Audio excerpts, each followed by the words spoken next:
have a talk between presidents this evening with Zeke Miller. But first, a quick programming note. You are, this is what pilots always say when you make sure that you're on the right flight.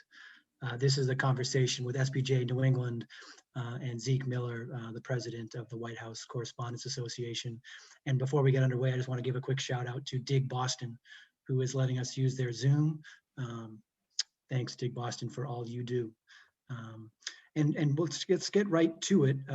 For those who don't know, my name is Matt Hall. I'm the national president of SPJ, and we're joined tonight with Zeke Miller, who is the White House reporter for the AP and the aforementioned president for the WHCA. He's before working at the AP, he was with Time and Buzzfeed and Business Insider, so he has a long and illustrious career as a professional, and he also kind of cut his teeth at the Yale Daily News, where he went to Yale University. Also a New York native, I read, Zeke, and I guess my first question for you is, since I am from the Boston area myself, I grew up on the North Shore, and my accent comes out when I'm drinking beers or watching the Sox. So Mets or Yankees? I'm a Long Island kid, so got to say the Mets. Okay, we won't talk about 1986 then, but that's great. Yeah, thanks for joining us today. And I want to start by asking you a question. There was some news at the White House briefing room yesterday. It was cleaned following news that a member of the VP's press pool tested positive for COVID-19. So I'm just wondering if you can give an update on that situation, if that person is okay, and if everyone else is okay as well. That was somebody tested positive during routine COVID-19 testing at the White House. Journalists there are tested every day, and the person was asymptomatic. They seem to be doing okay. There were a couple of close contacts who were identified. They're isolating per protocol and still seem to be doing okay right now. This is unfortunately not the first one of these scares we've had, and presumably not the last one we've had either. But sort of that's been the dominant feature of or initiative of my presidency, has sort of been managing the COVID-19 pandemic and the impact on the press corps. But our priority has always been to ensure that the critical work of journalists can continue, and despite all of these ups and downs, we've been able to keep that going all the way through. Yeah, and I appreciate you hearing that. Obviously, safety is first and foremost. Let's start by talking about those COVID protocols. I'm sure many people on the Zoom tonight will be interested. For those who don't know, and correct me if I'm wrong with my math, but the WHCA assigns 49 seats in the briefing room and the workspaces behind those. And since March, you guys have been limiting it to 14 reporters for spacing and social distancing. Is that still the case? And how do you decide who gets those limited seats? I guess it's a rotation, right? Yeah, it's the briefing room accommodates 49 seats. It has since the renovations in 2005, 2006. But in the pre-pandemic era, actually almost a year ago to the day, was one of the first coronavirus briefings that President Trump appeared at, and there was a photo of it somewhere in the White House until a couple of months ago that showed all 49 of the seats full, but also about 50 to 60 people crowding the aisles around those seats. That briefing room, it's pretty small, but we all packed ourselves in there like sardines. It quickly became apparent that was not sustainable with the coronavirus pandemic. So we limited it to 14 people, maintaining as much social distancing as we can. That includes what we call the White House pool, which is the dedicated small group of journalists who are there to cover events and travel with the president wherever he goes on a given day. So they'll be in the Oval Office, they'll be on Air Force One if the president travels, and then a rotating mix of other journalists from all different formats and domestic, international, to try to get as many journalists in there as possible. Right now, I think our current rotations get in about 90 some odd outlets over the course of a couple of months. Wow. Let me ask you this: how? I mean, the Biden administration has been in office for about a month now. What has specifically changed in terms of protocols along those lines? I mean, much was made about Donald Trump and his general refusal in most cases to wear masks. Joe Biden and Kamala Harris are always wearing masks, and it seems like every time a press official, an official comes to the podium, they're taking a mask off. So there's a difference just by sight, but on the ground, what's different between the two administrations? Yeah, that's the most visible one is mask wearing in all contexts. That was not something that the last administration followed through on. We all reported on that in real time, obviously, and there were, social distancing wasn't often maintained. There were events indoors with large numbers of people, large rallies. We haven't seen any of that this far. There's also now daily testing. There used to be daily testing just for the pool. Now everyone on complex is tested daily, providing an additional layer of security, of health and safety precautions there, because it's as I mentioned, it's a fairly cramped workspace, and also just given the nature of the work, it's very difficult at times to maintain social distancing, going into and out of rooms and getting on a plane or getting in vans and in a motorcade. So no one has asked a reporter to take off their mask while asking a question in this administration? That has not happened, and our guidance really since early last year has been keep your mask on when you're asking questions, since about May or June. Yeah. Any other big what big change has taken place? Not necessarily from COVID, but obviously there's a shift, right, in terms of the relationship with the media, in terms of the regularity of press briefings. Talk to us a little bit about the biggest shift that you've seen in the past month, and maybe share some insights on one surprising change that maybe people haven't seen or hasn't been talked about as much as it might be otherwise. Sure. Obviously, the return to the daily briefing is a welcome development. Starting, Jen Psaki did our first one at 7 o'clock at night on Inauguration Day, and they've pretty much continued every day. But for a snowstorm and when the president's traveling tomorrow, the president's traveling to Texas, there'll be a gaggle on the plane with the pool rather than a briefing on TV, just given the timing. But that is a welcome return. From our standpoint, it's an opportunity to get questions answered, but it's also an important symbol of our democracy that the leader of the free world and their designated representative subject themselves to questions from the press. And that's a symbol that no government is above being held accountable, and it's a symbol for around the world. And when you talk to other foreign journalists, that's something that they can point to their own governments to provide that sort of access. So we're glad to see that come back. I would say that one of the most surprising things, or not necessarily surprising, but lesser known or less visible developments, would certainly be the return of background briefings, or the return of what we'll call just broadly paper. Policy announcements aren't sort of announced in a vacuum. There's largely sort of a detailed rollout behind them, with an opportunity to ask the officials who drafted the documents or the policy for details about what went into it, and for them to explain it. There were times early on in the Trump administration, and it was fairly chaotic first couple of weeks, where the president would sign an executive order, and we wouldn't get the text of it for hours, sometimes I think a couple of days. We didn't know what we were reporting on and what was signed, and that is not something we've experienced thus far. Yeah, well, that's great. That's interesting.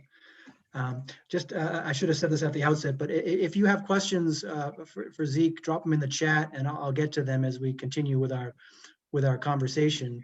I think, Zeke, you hit on something interesting, which the regularity, the sophistication of the press briefings are kind of maybe bigger, better than they were. But there was one very prominent early controversy with Deputy Press Secretary. And I think, students of the White House and history and journalism paid attention to that. Maybe it didn't translate to the broader America, but it was interesting to walk us through quickly what the reaction was among the press corps to TJ Ducklo getting suspended for a week and then announcing his resignation. The context being that he threatened to, quote unquote, destroy Politico reporter. And also this came as Joe Biden was telling his staffers that he wanted people to treat colleagues with respect, and that he would, I think, let people go if they did otherwise. Yeah, obviously we're there to hold any administration accountable, and this is one where some of the first words out of President Joe Biden's mouth when he was at the White House was this policy of this, blank, very clear line in the sand about how to treat other people.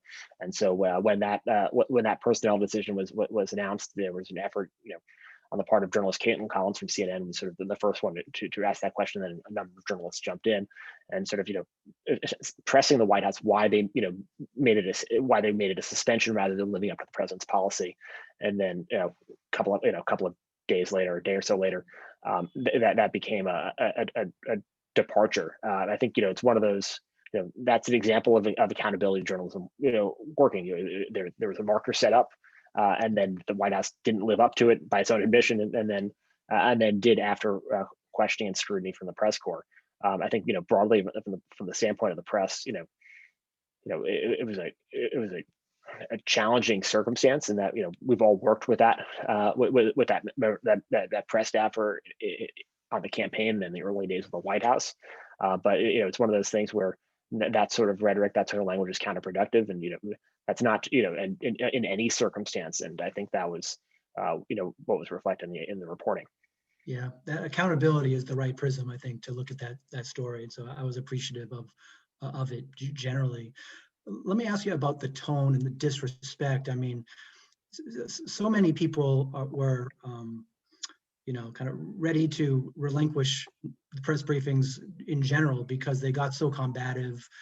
I mean, just yesterday, I was talking to someone about Yamiche Alcindor's being, that exchange where the president of the United States called her threatening and said she had a nasty question, and all of the overtones of race and gender that went into that conversation. And that was just one example where the rhetoric was really disconcerting and terrible, for lack of a better word. I mean, what was it like working in a White House that was so combative to the media, and what steps did you at the WHCA take to kind of protect workers that's really a workplace harassment situation? Yeah, from our standpoint, one of the things that, early on, some of my predecessors in this role, we spoke out very forcefully against that rhetoric. It continued. And it was one of the balancing acts that we find ourselves in, is that we're there to advocate on behalf of journalists, but also not to become the story ourselves. Right. So we didn't want to insert ourselves as players and essentially give an administration, to a certain extent, a little bit of what it was looking for, which was to turn the press into a player in their drama, rather than what reporters were actually doing day in and day out, which was reporting on the administration and holding them to account. I think from our standpoint, that was the priority all the way through.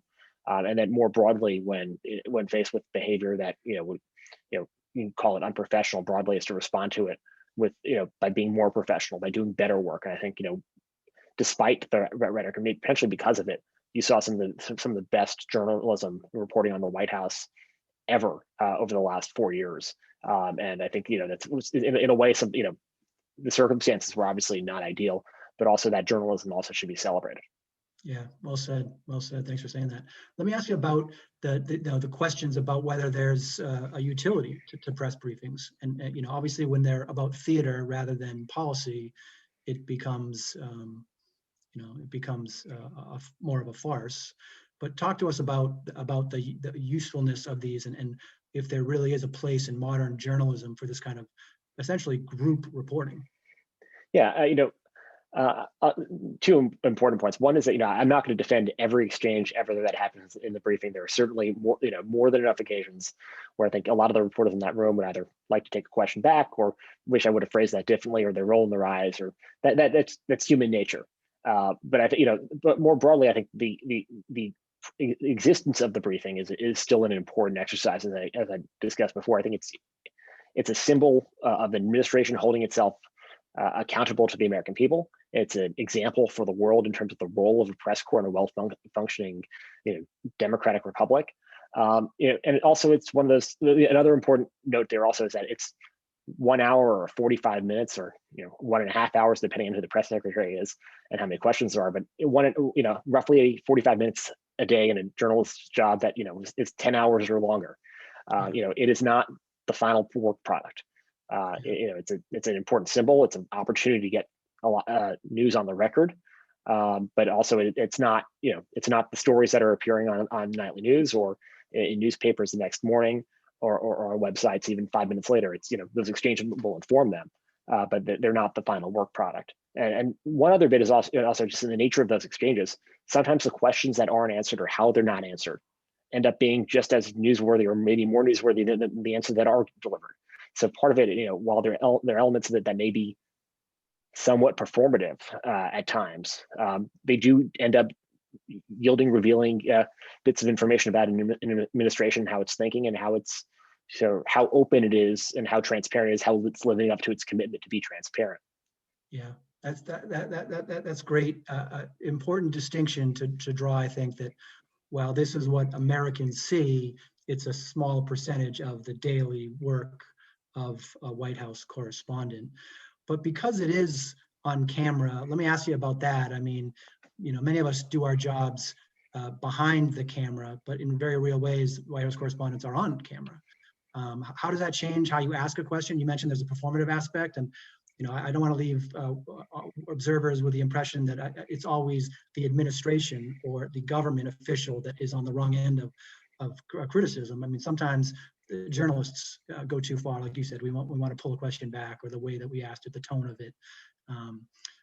Talk to us a bit about being in a fishbowl like that. In this social media age, it takes one exchange, one bad mistake, 1 second of a misstep, and all of a sudden you're all anyone's talking about that day. No, for sure. It is a it is a little bit like being in a fishbowl at times, and it's funny. It wasn't always like this. Back well before my time, briefings weren't regularly televised, and there was a gaggle in a press secretary's office. That was the primary way news was delivered to the press. And then even for a while, there was a gaggle that was off camera before the on-camera briefing. And now the daily briefing is part of that process, and it's on camera. To a certain extent too, it does hold us to the standard we're trying to hold an administration up to as well. Making sure that we are professional when we're asking questions, that we're being fair in our questions. But it's at the same way when you're conducting any sort of interview. There's there may be you may be leading them in one direction or asking in a particular direction. So it's a little bit of a different format. It requires a different way of thinking through a question, and some of that is recognizing how a press secretary answers or how a president will respond to a question. There's a lot of strategy that goes into it. One of the and there's also an element of it is a group dynamic, as I think you pointed out as well. It is an interesting experience where I'll follow up on a different reporter's question. They'll follow up on mine. You didn't quite get to that answer, and that is part of holding somebody accountable in a way. It does make that a more productive exchange and exercise, because you are really drilling down on trying to get that information, or the non-information, which is in itself newsworthy at times in that format. Yeah, we're also hung up on page views and eyeballs and ratings these days. Do you have a sense across all the platforms how many people watch a press briefing across America each day? Is there a way to gauge that kind of realistically? The only way I've found to gauge it is to check, is the number of texts I get from friends and family, and that will go up and down based on which cable networks are carrying it live, or largely based on the news of the day. Yeah, these aren't it was unusual to see them plastered on sort of becoming appointment viewing in the way that they partly became last administration. They're not the final work product generally, and so by and large it's understandable why they wouldn't be carried live, because they're not always going to be super interesting when we're asking questions about substantive policy matters and getting those responses. They're going to inform our reporting, but it might not necessarily be something that somebody wanted to consume in real time and watch the sausage get made. Yeah, the sausage making is not pretty. That's the right metaphor. You mentioned Jen Psaki. Let's talk about her and her role a little bit. She's an interesting personality. Obama's traveling campaign secretary, a spokesperson for the State Department, finalist for the White House press secretary job in 2014. She's been kind of thrown to the fire here after a month. How would you assess the job that she's doing, especially as it relates to the press secretaries that we saw under the previous administration? she's certainly well suited for the role. Clearly, she's one of the most experienced recent press secretaries in that job, given her having previously briefed at the State Department. It's been a pretty seamless transition on that end. She's coming in clearly knowledgeable and informed on policy, and that's one of the most important things from the standpoint of reporters, making sure that the person briefing you has a relationship with the president and is informed on what the president is thinking and doing, rather than being cut out of that process, because then they can actually speak credibly on behalf of the president, and that that does seem to be what's happening here, which is certainly very good. I think it remains to be seen, and so the extent to which every answer is an answer or a non-answer or a dodge, and there's an element of that back and forth that happens in every exchange with the press secretary. We maybe saw a little.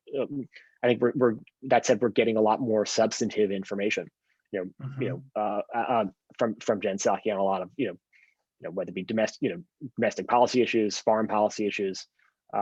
She's certainly seems to be better prepared for some of those detailed policy questions, maybe potentially given her role, given her experience at the State Department, and potentially her relationship with senior White House staff and the president. Yeah, be honest. Could you do that job? Oh no. Would you want to do that job? I mean, she said she's only going to be in it for a year, so that seems like a long time. Oh, that's a long year. It's not something I would ever want. It is a, the notion of having to stand up there and answer questions, not just from me, but 14 of me or 49 of me, is just paralyzing. It does not interest me in the least. I'm a reporter, and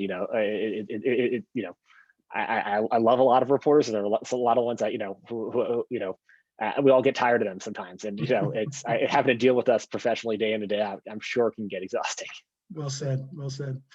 You talked earlier about how she's restored, and the Biden administration have kind of restored normalcy, or whatever the definition of normalcy was 4 years ago, to the work with press briefings daily.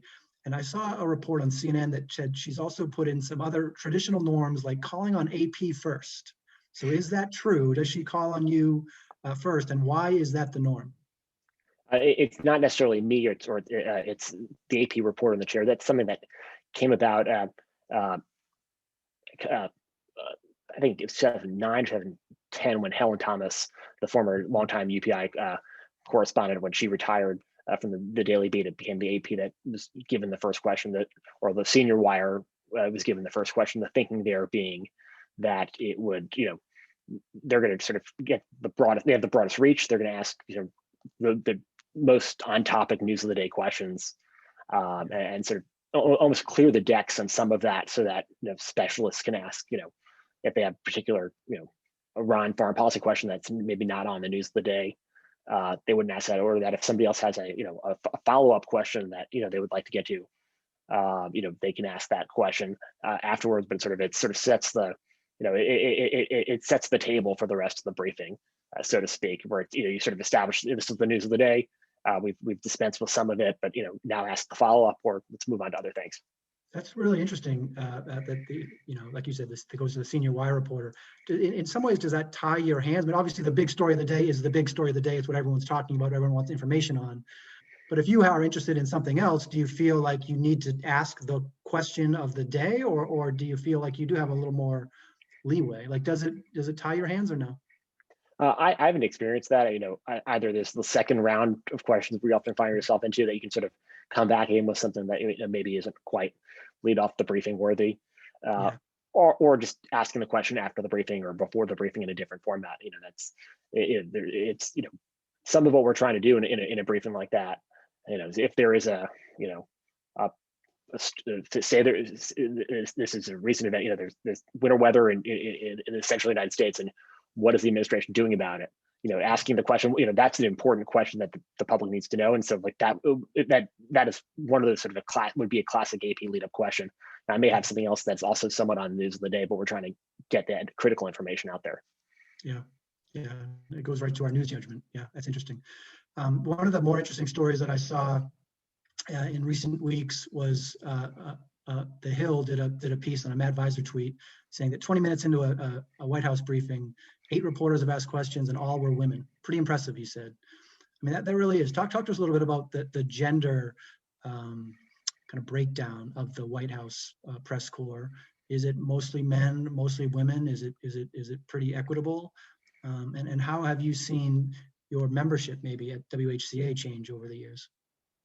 I haven't done a formal study of this, and it's on the agenda of things that I would love to do at some point once COVID is a little bit in the rearview mirror and we have a little bit more time. But it is a very safe assertion that the White House press corps right now is more diverse than it has been by every metric than it has been in its history. It's more reflective of the country, of the and that's something that is really great, and that's not something that we do. It's something that that news organizations have done in terms of assigning who they staff at the White House, and that's something to be celebrated. I think in all of our parts, recognizing that it's important that the press corps look like the country they're reporting for.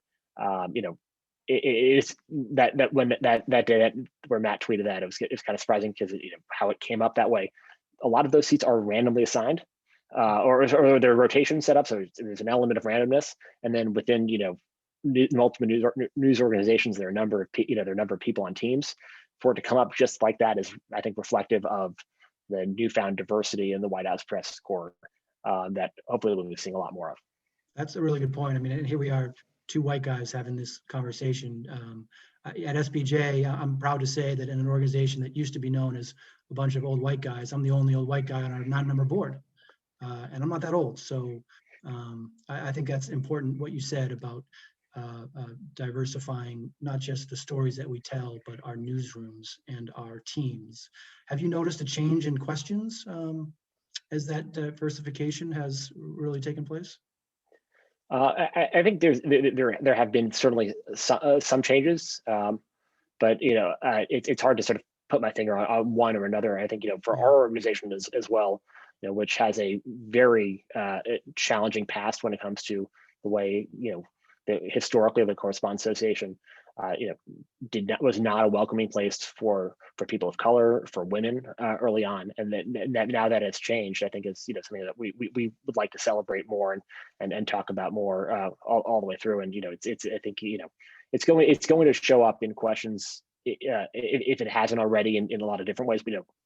But I think it's hard for me right now to sort of put my finger on exactly one. I think part of it is these are all professionals doing their jobs very professionally, and I think the fact that I can't nothing comes to mind, I think, is a reflection of the fact that also they're doing their jobs as professionals, and I think that's the most important part. Yeah. How many journalists are in the White House Correspondents Association, and how do you get new members, or is it pretty static over time?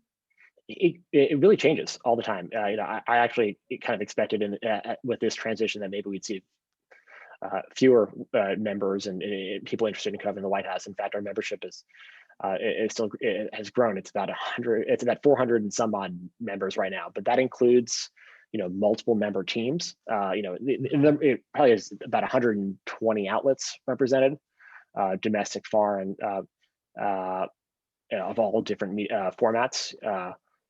But some of them will just be one person bands, just one person from an outlet there, or a team as large as 25 or 30 from the larger networks that have a number of correspondents and producers and technicians. So it varies by size and a little bit by administration. Yeah. Speaking of administration, let's take a deeper dive into the differences between the two, and really the three administrations, because obviously the Obama administration, Joe Biden was a big part of that.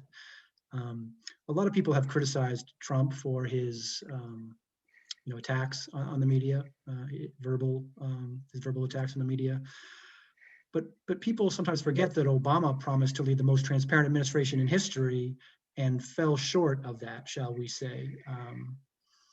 Went after whistleblowers, kind of bad for press access, maybe as bad as anyone since the Nixon administration. And now we have his vice president in the office. So I guess let's unpack this a couple ways, starting with the Trump administration. Was the administration, was the people you dealt with, were they combative and difficult and vitriolic every day, or were they just regular people doing a job in an administration where the president was prone to saying mean things. I don't want to paint with too broad a brush, but I would say, there were a lot of people in that press shop who recognized the importance of engaging with the press, if that wasn't necessarily the tone set at the top. And particularly in the COVID environment, where it was a matter of the health and safety both of White House staff and press and other people around there. We worked very closely with them throughout that process to do our best to keep our folks safe. We encouraged them. We spoke out publicly when we wanted them to do more to keep us safe and to help keep everyone safe. And we weren't shy about that. But there's a ton of dialogue. I think by and large in that administration, it's important to recognize that I think this is obvious in a lot of ways. President Trump recognized the value of having the press corps at his beck and call, and sort of just saying, call the pool into this event, and 13 journalists would come in or 20 journalists would come in, and suddenly he'd be on national television. He recognized the importance of having the press corps there at any given moment, and that led to a certain amount of access and opportunities to ask the president questions that we have not seen at the White House in quite some time. And that gave us a window into his thinking. But also, to a certain extent, there, as much as there was this, certainly this, this vitriolic sort of public, attack, these almost daily attacks on the press. There's also this recognition on their part that they desperately needed the press to do what they were trying to do. I think from our standpoint, we weren't, we were not trying to be, actors in their drama. We were there to cover the news, hold them accountable, and do our jobs. And I think that's what we tried to do day in and day out, and sort of not sort of play into their sort of political tactic to a certain extent. Mm-hmm. Much was made about the rhetoric and the ripple effect on especially journalists covering his campaign events, in the pit, having people yell at them or take their cameras or in some cases act violently. Did that ripple into the White House press corps and coverage, or were you so you're in the bubble, so you didn't really experience that? No, I think it's a good point to mention also, just not to paper over the fact that that rhetoric inspired somebody to send pipe bombs to journalists and journalist organizations. There were threats against journalists, echoing the rhetoric of the president, on a fairly regular basis. Journalists had to get private security and bring them with them as we're entering and exiting rallies. In our role, in my role, I ended up having to work somewhat closely with the Secret Service on basic logistics around trips and travel in coordination with the White House, and this is something we've raised with them, and working with the Trump campaign as well to try to keep the press safe in those sorts of environments. It was a challenging environment. I'm not trying to paper over that at all, but I think it was difficult for those reporters involved. But I think by and large, our approach was always to not make it about us, because it wasn't about us. It's never about us. We're there to be the eyes and ears of the American public, and to and make sure that they're represented and they get the information that they need. And so that was our priority. So it was not something we necessarily emphasized, but it was something we did live with day to day. I think that's a great point, that in many ways Trump wasn't a disease, he was a symptom, and that he's no longer the president. But there are many Americans, as we saw on January 6th, murder the media was scrawled on the walls of the U.S. Capitol, something I never thought I would see. I never imagined I would see in my lifetime. And that kind of rhetoric not only emboldens Americans, but emboldens dictators, authoritarians, and like-minded people all around the world, where there's a lot of journalists trying to do their jobs. So it's not like putting the genie back in the bottle and we're wash our hands and we go back to 2015. But what do you think? What has shifted fundamentally in how we do our jobs, given this kind of underlying current of animosity and distrust in the media? I think we're just both one of many institutions that have suffered this decline in trust on the part of the American people, and some of that is is not some of that stems from us being able to not being as where we've made missteps along the way, but by and large it's also it's probably more to do with the broader societal shifts and the partisan political environment that we are sort of find ourselves getting caught up in. I think at the end of the day, for us, more broadly, it's it's the environment. We have to recognize the environment in which we are, in which we are living in and working in, and do what we can to counteract whatever misperceptions there are about what we do. And from my standpoint, and this is me speaking for me here, when people question our professionalism, it's just my mantra is I respond to acts of unprofessionalism by being more professional, by being clearer about what I'm doing and showing my work and all the basics that of journalism. I think I have faith that we can somehow rebuild trust. I don't quite know ABC the steps to get there, but I think if we all keep doing our jobs, it has to work. Our system of government, our society needs journalists, and we have to find a way to make it work. Yeah, being more professional. That's a great answer. That's a great response. Let's zero in on the Biden administration. We talked about some of this before, but you mentioned gaggles and communicating with the press. I saw a story that the Daily Beast had this month about the Biden communications staff asking reporters for their questions essentially ahead of time. Now, obviously, conversations take place offline all the time. Do you feel like that's taking place? Have you heard reporters say that taking place? And is that a problem as you see it? I think the problem would be is if that was being used as a screen. It's if journalists weren't getting called on because of a question that they have made known that they want to answer, that they would like to have answered. And that, to my knowledge, hasn't happened. I haven't seen any evidence of that. That would be sort of the troubling bit. It's not at all surprising to me that a White House press staff is interested in what journalists are asking. They wouldn't be doing their jobs if they weren't asking and trying to prep their boss to be at the front of the briefing room. We wouldn't necessarily be doing our jobs if we sort of telegraphed exactly what we were going to ask either.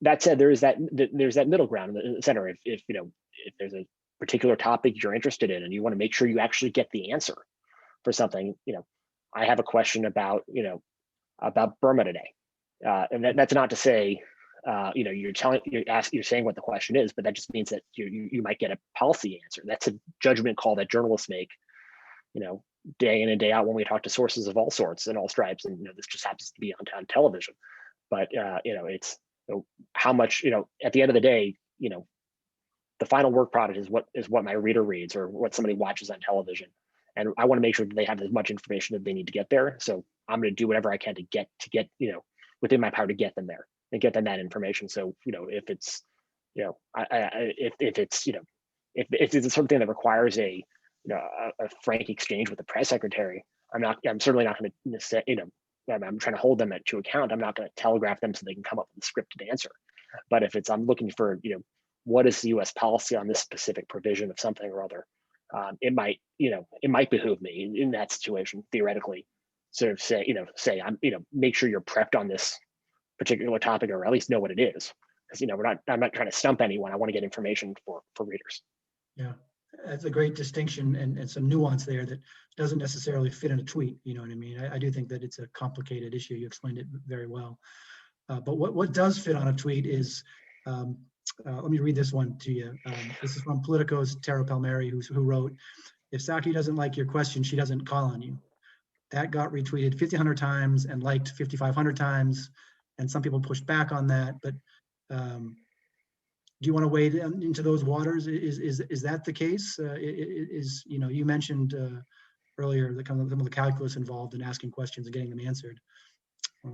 Is that true? I mean, in the briefing room environment, I think in all but 1 or maybe 2 days, and it's in the 5 weeks that we've seen the return of daily briefings, I'm pretty sure that Jen Psaki has gotten to the entire room.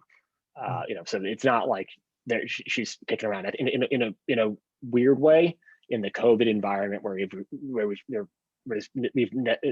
by necessity had to reduce the number of people in the room, it ensures that anyone who's in the room can get a question. And when there are 49 people and 50 people standing, you can't get to everybody, even if everyone only asks one and not, like we all tend to do, is to ask 3 questions and 2 follow-ups. It gets a little challenging, but I think right now it seems that Jen is getting to everyone in that space. So, from that standpoint, what happens behind the scenes when it's a reporter asking a question, that exchange happens regardless. But in that briefing room, I haven't seen any evidence just yet of not calling on people because of a question or because they didn't share what they were looking to ask about. Yeah, thanks for that answer. Just a reminder, if you have questions in the chat, we've asked some of them that are popping up there, but feel free to drop them in there and we'll weave them into the conversation.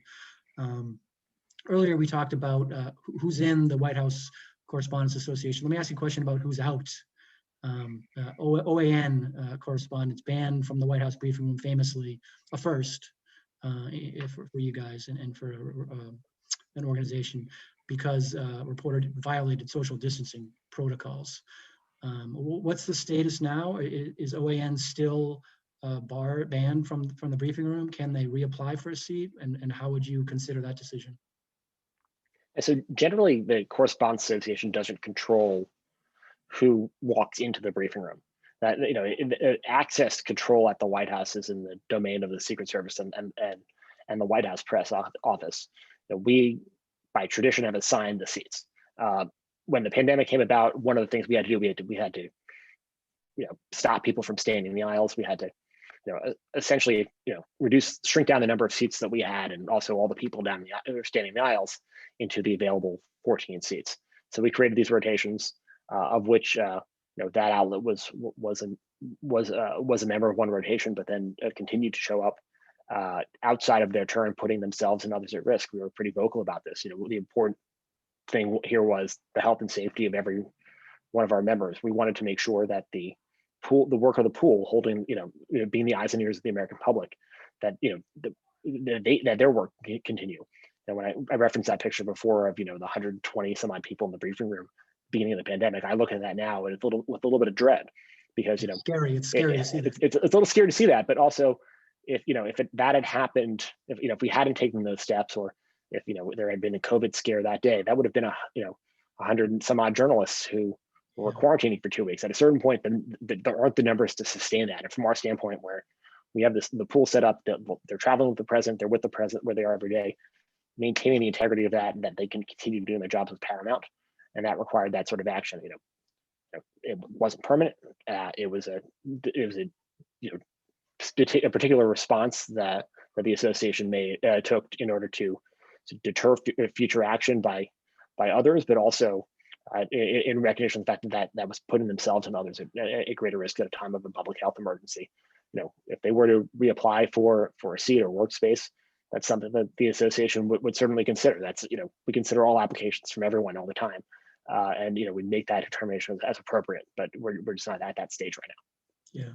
Yeah, thanks for the candor there, and thanks for keeping journalists safe first and foremost. You talked about applications. This one really caught my eye. Sean Spicer was potentially going to put in an application for Newsmax, and then Newsmax withdrew their application.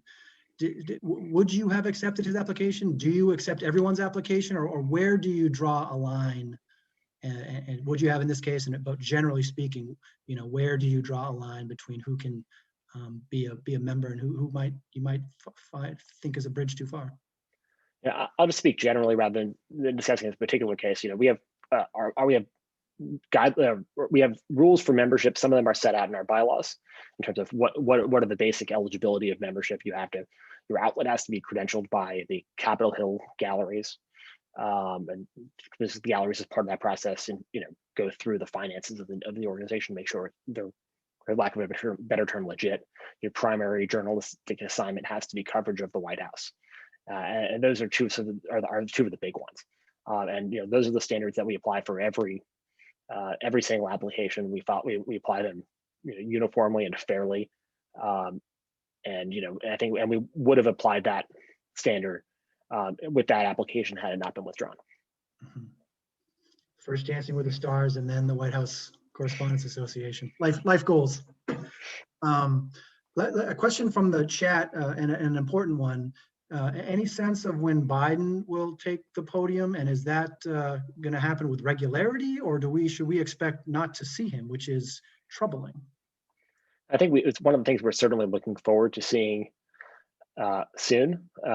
We've seen the president take some questions in sort of informal formats on the back end of a spray, or I think there was one event he did in the South Dakota auditorium where he took 3 or 4 questions after delivering remarks. But certainly we would very much like to see a sort of a formal press conference, whether that be in the briefing room or the East Room, outdoors in the Rose Garden, or in whatever format. We're ready, willing, and able for that to happen on any given day. And it's one of the things that we discuss with the White House in terms of how do we bring that day forward. And I think there are a lot from our standpoint, that is an important opportunity to hear directly from the president, understand his thinking behind policy. It's also, as like the press briefings, it's a important symbol of democracy and the role of journalists in holding up a democracy for countries around the world. So that's another reason why we're hoping to see that soon. Yeah, when you started giving your answer, that was the first thing I thought of, was your earlier answer about how symbolic it is for an administration to stand in front of a microphone and be accountable and talk to the media, which is really a synonym for the public. So how long can he not do one before it becomes an issue for him, before it becomes something where maybe he's going to see some headlines? And would people criticize him for that, or how long is the honeymoon, I guess, is the question. Now, that's a good question. I don't know that I'm the arbiter of that. I think the fact that you're asking this question would suggest that maybe we're there already. Yeah, that time may be coming. The fact that this is starting to come up in press briefings with the press secretary suggests that there is there's no shortage of appetite on the part of the press corps for that to happen, and as soon as possible. Yeah. Here's an interesting question in the chat too. Is there a general rule on follow-up questions? And you mentioned this earlier, but how do you decide whether you can ask your own question or should ask your own question, or whether you want to kind of support a journalist whose question didn't get answered? Like, what's the protocol practice there? There are no formal rules on the in terms of policing. It's like baseball; everything's unwritten. Yeah. Right? Everything is kind of unwritten. They're norms, and they're there's a lot of reading the room, and sort of getting a sense of where what's somebody's train of thought. Are they building up to is a series of questions leading to somewhere? Are they trying to sort of build the case to to a certain extent, sort of before they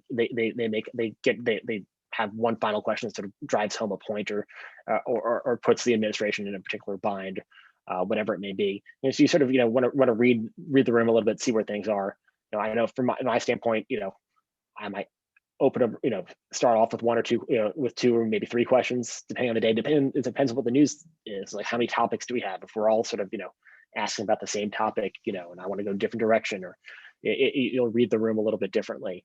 In terms of asking questions on behalf of other reporters, that's I think one of the for me, one of the most heartening developments of this of the pandemic, watching particularly the people who are in the pool seats, whether they be the radio pool, the print pool, or the forum pool, asking questions and on behalf of the people who can't be there.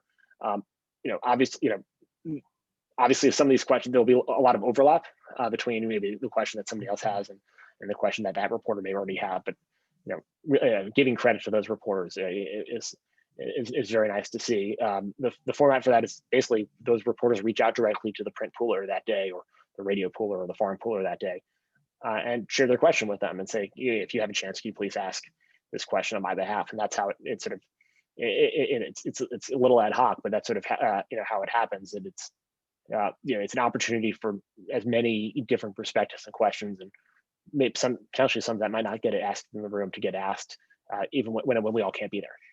Yeah. You ever check a White House press briefing, a written White House press briefing, to see if you've been misquoted? When the transcripts are correct? Yeah, when the White House kicks out a transcript. I have not directly. I will say, and this gets back to that issue with the performance. I particularly wearing masks in the brief room. I will occasionally mumble somewhat, and some of my friends who work in the White House stenographer's office, they're career professionals. They've been there for years. They'll joke, you speak a little bit more slowly, a little bit more clearly, and that's been one of the things I've been working on in that room, is to enunciate a little bit more when asking a question, so that doesn't That's funny. Let me ask you a couple of interesting, kind of personal, almost journalism questions. And one of the things my day job is I'm head of the opinion section at a metro in San Diego, and so I wake up early. I read 25 newsletters. I'm on Twitter 15 hours a day. I read a bunch of websites. I mean, my news diet is all over the place. What is your news diet, and how do you stay on top of everything you need to stay on top of? Yeah, I would love a newsletter for all of my newsletters at this point, just to summarize them. But it's nonstop. I mean, checking my phone and email and Twitter is the first thing I do when I wake up, and the last thing I do before I go to sleep. And it's what I do all day.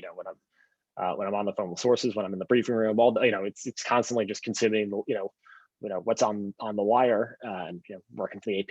I gotta plug the wire a little bit, but it's just constantly staying on top of things. And one of the things I love about being a White House reporter is that you can make anything a White House story. It's sort of that it's the broader, you're covering the leader of the free world. So there's what's the government doing? Yeah, there's the politics of the leader of a party or a campaign. There's the foreign policy aspect, and there's also just sort of the human interest in what is this very powerful individual doing and how are they living their lives. And their opinions matter to people. So it is not an unreasonable question who they're rooting for in the Super Bowl. That's not to say that's the first question in a briefing, but that's just to the point of you can make anything a White House story. So from my standpoint, I just try to stay up as much on every topic to the extent possible, so that I'm whenever something does sort of bubble up to that level, or that's warranted, I can be prepared. Yeah, it's hard to stay on top of everything. It's a fire hose. Do Yeah. you got to help manage this, or just in general, got a favorite journalism app on your phone? It's still going to be Twitter, as it's a love-hate relationship, but yeah, it just it is a fire hose, but it's just that, and then for me, Slack now, as much as also similarly a love-hate relationship, but that is what we use for our internal comms, and just the breaking news that when we're chatting amongst ourselves, and that I probably learn more there than I do just spend anywhere else. Mm-hmm. Yeah, Slack's amazing and has been for a while. Let me ask you, I'm sure you were expecting this question, but shifting gears, when people who maybe don't follow journalism or don't know about White House reporting think of the White House Correspondents Association, I'm sure you know where this is going, they think of the dinner. So typically that's in April. Obviously it was postponed last year because of COVID-19 and then canceled. But for those on the call who don't know, or just a quick refresher, his comedians have headlined that thing for years. I think Bob Hope may have been the first in the 40s. But obviously Michelle Wolf, some of her comments about Sarah Huckabee Sanders caused a controversy. And so 2 years ago, you got a historian to come. And then I guess, how would you assess the history? I don't want to put Mr. Chernow on the spot here, but how would you assess that change? Clearly, you went back to Kenan Thompson, hopefully last year. So this is kind of a lot to unpack here, but yeah, what do you think of the historian? Will you and will that switch back to comedy be perpetual? And I guess lastly, if we're talking an April timeframe, have you guys decided what to do in 21? First of all, I think having Ron Chernow speak showed that it was in a way a throwback to the earlier days, as you mentioned, the dinner with a lot of different formats and speakers. It showed the range which that platform can what that platform can hold and can accommodate. I thought he was both deeply informative and also in his own way pretty funny. I think going back to a comedian is also something that is that is sort of a little of the more recent history. Is certainly something we can see going forward. In terms of the dinner this year, I have no announcements to make on that front. I'm going to channel my this is the closest I will ever come to sounding like a press secretary. It will be. I have no announcements to make on that front. I mean, I will say more broadly, I wish I had more mental bandwidth to give to the dinner. I think as like everyone else, we're still monitoring the pandemic day in and day out and seeing when it would be safe to do something. And my priority has been ensuring that the work of the press corps can continue throughout that pandemic, and that's been a pretty substantial burden, in terms of workload, I would say. But as soon as it's safe to hold one, we would like to do that and get back to that and celebrating the First Amendment and the important work of our journalists, and then also recognizing some pretty amazing scholarship winners also as well. Yeah, that's a good point. That kind of gets lost in the shuffle, is that you guys do a lot of good work and recognize emerging journalists. So is there a date or what is the status at this point? The status at this point is that there was a May 1st date that had been on the calendar for several years as part of our contract with the Hilton. That is no longer operative. In terms of any other plans, stay tuned. We are all eagerly awaiting the emergency use authorization potentially from Johnson & Johnson and the speeding of vaccine rollouts, and then hopefully we'll be in a position to make some announcements.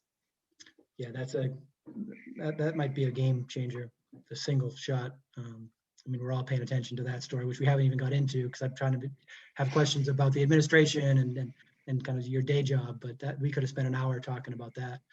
I know you'd committed to an hour and we're almost up on that. So let me just ask you one more question, and it's not is Kenan Thompson, should he be waiting by his phone? But on a serious note, a lot of discussion this week about the Jamal Khashoggi killing and the report. I have been away from my phone for an hour, so maybe the report came out in the last hour, but has that report been released? When do you expect that report to be released? And what do you think it'll say? What should it mean? What should journalists be looking for? So I also haven't been checking my phone for an hour, but an hour and 20 minutes ago, I was hearing it was probably not coming today. It was looking more likely tomorrow or the very beginning of next week.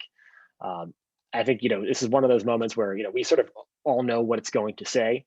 It's going. It's leaked. It's been reported on. It was reported on in a lot of ways in real time.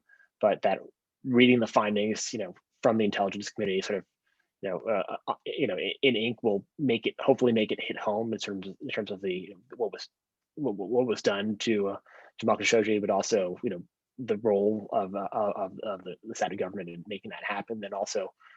And then hopefully part of the takeaway there will also be the broader threats to journalists, and the message that will take away will be the broader threats to journalists around the world. But and I think that's the important symbolism of this document being released publicly, as well as that there's this accountability that journalists, that this sort of action can't be sort of brushed under the rug. And I don't think anyone's going to be. I may very well be wrong here, but as of now, I'm not anticipating too many surprises. But I think there is still the important symbolism of seeing it out there in the light of day. Well said. I mean, seeing it in writing, the importance of the written word. I mean, obviously, we're in the written word business, so we're biased. But in this case, I think it's true that it can't be overstated how powerful it'll be to see it in writing from the U.S.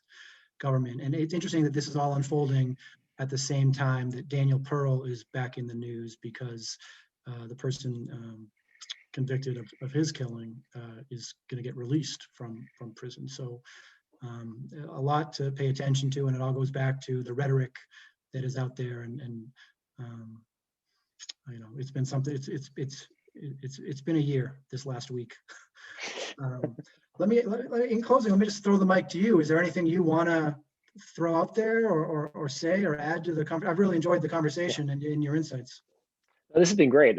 First, thank you for the opportunity and for taking the time, and for those of you watching, thank you as well. I think if there's one parting message, it would be, I think, we view ourselves, as the eyes and ears of the American public, and in the same way that every other working journalist views themselves as sort of the eyes and ears of their constituency in whatever interaction they're having with any official. It's not very dissimilar. It's just it's a different format in some instances, and it's great to be part of this broader community of journalists that working whether they be here in Washington or around the world, and small town papers, larger papers, different formats. I've never been prouder of the last few years to call myself a journalist. And there have been the tough days, but I think by and large we've seen some tremendous journalism, in some very difficult circumstances. And it's an honor to be with you all. Yeah, well said. And just I want to say props to the WHCA. You know, 2 of your 4 officers are women, and you talked earlier about gender and race equity and how important that is, and the real changes that have happened in the reporting in the country as a result. So thanks for joining us tonight, Zeke. Thanks SPJ New England for hosting, and thanks to everyone for their questions. This has been fantastic. Thanks for your work, Zeke. Thanks for your work, everyone. Thanks.